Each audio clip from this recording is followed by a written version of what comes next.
이제 아가서를 시작합니다. 아가서에 대한 배경 이해입니다. 아가서는 성경 가운데 가장 해석이 난해한 책 중 하나입니다. 표면적으로는 남녀 간의 사랑과 육체적 매력을 시적으로 노래하고 있기 때문에 왜 이런 내용이 성경에 포함되어야 하는가에 대해 의문이 제기되어 왔습니다. 전통적으로는 아가서를 하나님과 이스라엘 또는 그리스도와 교회의 관계를 상징하는 알레고리적 해석으로 읽어왔습니다. 그러나 현대 신학자들은 아가서의 직설적이고 관능적인 언어와 성적인 이미지를 고려할 때 단지 알레고리적으로만 영적으로만 해석하기에는 한계가 있다고 지적합니다. 실제로 예수님이나 사도 바울도 아가서를 직접 인용하지 않았기 때문에 아가서를 읽을 때는 문학적, 인간적, 신학적 의미를 균형 있게 고려할 필요가 있습니다. 그럼에도 불구하고 아가서가 보여주는 사랑의 강렬함과 전적인 헌신, 사랑의 배타성은 하나님 나라 안에서의 부부관계의 아름다움과 연결될 수 있습니다. 이는 에덴 동산에서 깨어진 아담과 하와의 관계가 하나님 나라 안에서 회복된다는 구속사적 해석으로도 이어질 수 있습니다. 또한 아가서를 개별적인 사랑 시 모음집으로 볼 것인지 아니면 하나의 통일된 서사 구조를 가진 이야기로 볼 것인지에 대해서도 해석상의 쟁점이 있습니다. 이야기의 흐름이 단절되어 보이기도 하지만 반복되는 어구나 이미지, 등장인물들 간의 정서적인 연결을 볼 때 느슨한 구조의 통일된 이야기로 이해할 수 있습니다. 마지막으로 아가서의 등장인물들이 과연 누구인지에 대해서도 쟁점이 있습니다. 히브리어 원문에는 말하는 사람의 표시가 없기 때문에 세번역이나 쉬운 성경처럼 말하는 일을 표시해주는 번역본이 독자들이 더 이해하기 쉬운 경우도 많습니다. 아가서 1장 1절부터 4절입니다. 솔로몬의 가장 아름다운 노래. 나에게 입맞춰 주세요. 숨막힐 듯한 임의 입술로. 임의 사랑은 포도주보다 더 달콤합니다. 임에게서 풍기는 향긋한 내음. 사람들은 임을 쏟아지는 향기름이라고 부릅니다. 그러기에 아가씨들이 임을 사랑합니다. 나를 데려가 주세요. 어서요 임금님, 나를 데려가세요. 임의 침실로. 우리는 임과 더불어 기뻐하고 즐거워하며 포도주보다 더 진한 임의 사랑을 기리렵니다. 아가씨라면 누구나 임을 사랑할 것입니다. 1절부터 4절까지의 해설입니다. 아가서는 고대 히브리어 성경에서도 가장 독특하고 아름다운 시가서로 손꼽힙니다. 이 책을 아가서라고 부르게 된 이유는 바로 1절의 표현 때문입니다. 노래들 중에 노래, 송 오브 송스라는 말은 히브리어에서 최상급 표현으로 가장 뛰어난 노래, 사랑의 절정을 의미합니다. 이 표현은 사랑이 단순한 감정이나 본능을 넘어 지혜롭고 충만한 삶의 정점이며 하나님께서 인간에게 주신 가장 고귀한 선물임을 암시합니다. 1절에서는 이 노래가 솔로몬의 노래라고 소개되어 있지만 이는 반드시 솔로몬이 저자라는 뜻이라기보다는 솔로몬의 이름을 빌려 지혜와 사랑의 권위를 부여한 헌정 표현으로 보는 것이 더 적합합니다. 아가서는 시작부터 매우 감각적이고 노골적인 사랑의 언어로 문을 엽니다. 한 시골 여인이 등장하여 자신이 사랑하는 임에게 간절히 입맞춤을 요청합니다. 입맞춤은 고대 사회에서 가장 친밀한 관계의 상징이며 이는 단지 육체적 접촉이 아니라 존재 전체로 하나됨을 갈망하는 표현입니다. 이어지는 고백에서 여인은 님의 사랑이 포도주보다 더 달콤하다고 고백합니다. 포도주는 당시 풍요와 기쁨의 대표적인 상징이었기 때문에 님과의 사랑은 세상의 그 어떤 기쁨보다 깊고 강렬하다는 의미입니다. 님은 향기로운 향유와 같아서 주변 여인들마저도 그를 사모합니다. 이는 단지 외적인 매력뿐만 아니라 그의 인격과 존재 전체에서 풍겨나오는 고귀한 매력을 의미합니다. 그래서 여인은 임을 왕이라고 부르며 그의 방, 곧 더 깊은 교제와 친밀함의 자리로 데려가 달라고 요청합니다. 이것은 육체적인 결합을 넘어서 전인격적인 연합과 사랑의 완성을 소망하는 표현입니다. 흥미롭게도 이처럼 사랑을 먼저 표현하고 갈망하는 주체는 여성이라는 것입니다. 당시 고대 사회에서 여성의 사랑 고백은 문화적으로 금기시되었지만 아가서에서는 여성의 감정과 욕망이 자유롭고 존엄하게 표현됩니다. 그녀는 임을 향한 사랑을 부끄러워하거나 숨기지 않고 오히려 그 사랑을 노래하고 님과 함께 있기를 적극적으로 바란다고 고백합니다. 이 모습은 하나님께서 태초부터 인간에게 심어주신 사랑의 본능과 갈망이 결코 부끄러운 것이 아니라 회복되어야 할 거룩한 열망임을 보여줍니다. 사랑의 본질은 갈망입니다. 우리는 누구나 누군가를 사랑하고 누군가에게 사랑받기를 원합니다.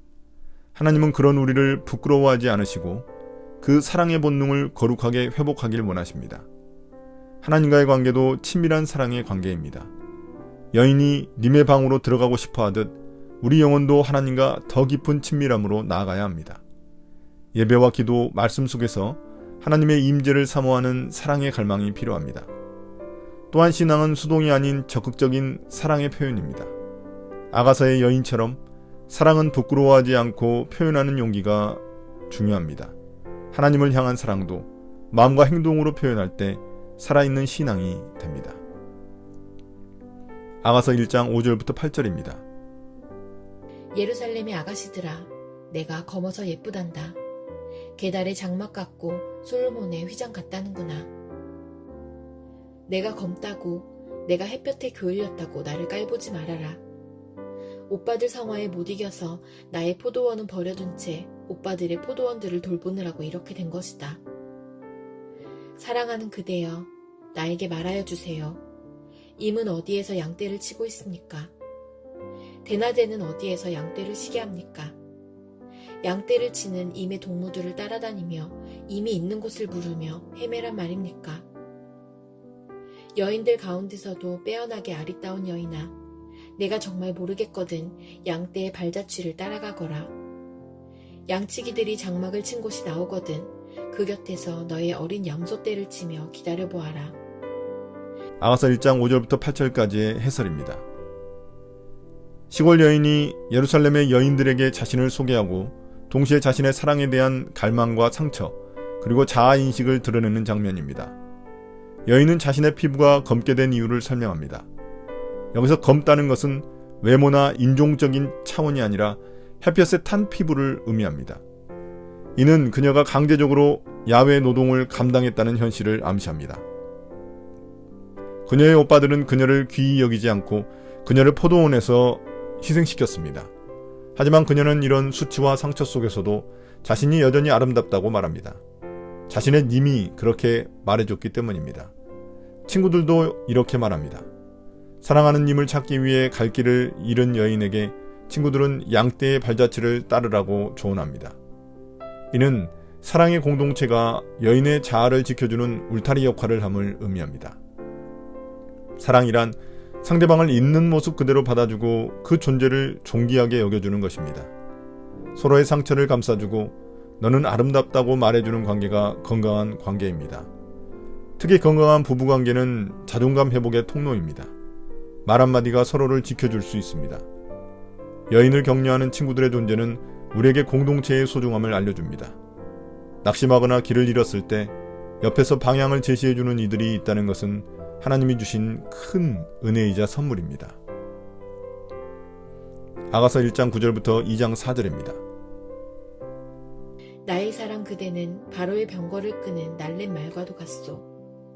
따은 머리채가 흘러내린 임의 두 볼이 귀엽고 구슬 목걸이 감긴 임의 목이 아름답소. 금사슬에 은구슬을 박은 귀고리를 우리가 너에게 만들어주마. 임금님이 침대에 누우셨을 때에 나의 나도 기름이 향기를 내뿜었어요. 사랑하는 그이는 나에게 가슴에 품은 향주머니라오. 사랑하는 그이는 나에게 엔게디 포도원의 고벨 꽃송이라오. 아름다워라 나의 사랑, 아름다워라 비둘기 같은 그 눈동자. 나의 사랑 멋있어라. 나를 이렇게 황홀하게 하시는 그대. 우리의 침실은 푸른 풀밭이라오. 우리 집 들보는 백향목이요 우리 집 석가래는 전나무라오. 아가 2장. 나는 샤론의 수선화 골짜기에 핀 나리꽃이라오. 가시덤불 속에 핀 나리꽃. 아가씨들 가운데서도 나의 사랑 그대가 바로 그렇소. 숲속 잡목 사이에 사과나무 한 그루. 남자들 가운데서도 나의 사랑임이 바로 그렇다오. 그 그늘 아래 앉아서 달콤한 그 열매를 맛보았어요. 임은 나를 이끌고 잔칫집으로 갔어요. 임의 사랑이 내 위에 깃발처럼 펄럭이어요. 아가서 1장 9절부터 2장 4절까지의 해설입니다. 님은 여인을 나의 사랑이라고 부르며 바로의 병거를 끄는 날랜 말에 비유합니다.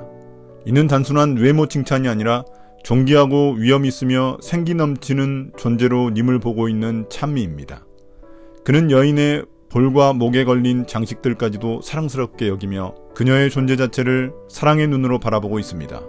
친구들은 여인의 사랑이 성취되기를 바라며 은 귀고리와 금 장식을 만들어 주겠다고 말합니다. 이는 공동체가 사랑을 지지하고 축복한다는 의미입니다.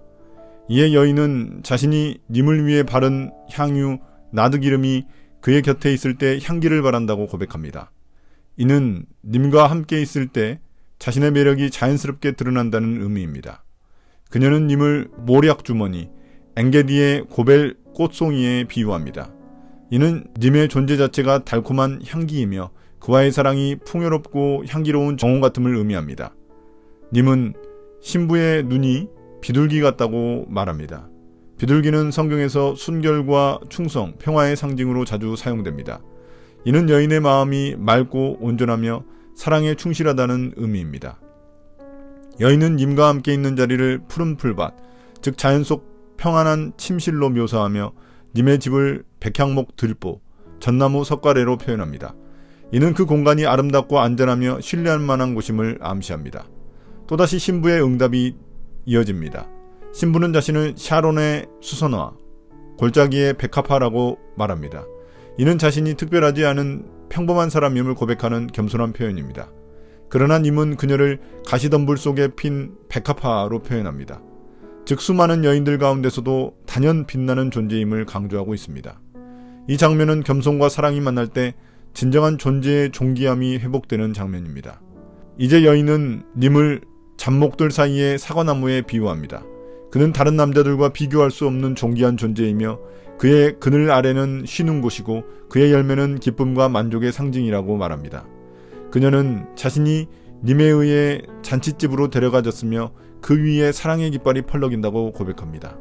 이는 님의 사랑이 자신을 완전히 덮고 다스리고 있음을 기쁨의 환희로 표현한 것입니다. 이처럼 사랑은 서로를 존귀하게 여기는 것입니다.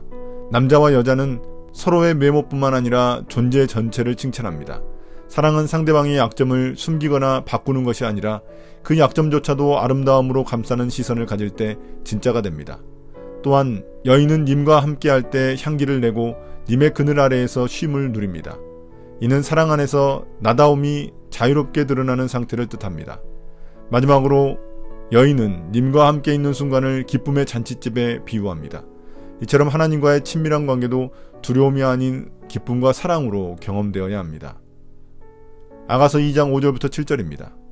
건포도 과자를 주세요. 힘을 좀 내게요. 사과 좀 주세요. 기운 좀 차리게요. 사랑하다가 나는 그만 병들었다오. 임께서 왼팔로는 나의 머리를 고이시고 오른팔로는 나를 안아주시네.